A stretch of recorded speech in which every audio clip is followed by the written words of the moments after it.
j'ai dû faire ce travail sur le pardon avec mon ancien proviseur, ou quand un départ de retraite 2 ans après que je sois parti du lycée, je retourne au lycée sans avoir la boule au ventre, parce qu'il faut savoir que moi, rien que le fait de passer la ville de Biarritz, etc., devant le panneau, j'avais le cœur qui battait, j'avais une angoisse qui montait. D'accord.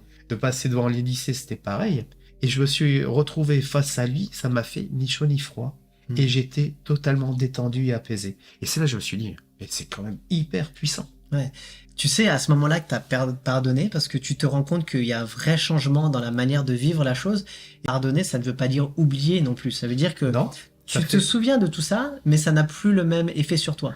La même emprise, Je quoi. me souviens de tout ça, mais aussi j'apprends à mettre du sens sur ce que je vis. Et c'est ça aussi la clé d'évolution spirituelle. Moi, à chaque fois qu'il m'arrive quelque chose, parce qu'il m'en arrive, c'est pas parce que je suis médium magnétiseur que j'ai pas de difficultés dans ma vie quotidienne, Bien on sûr. en a tous.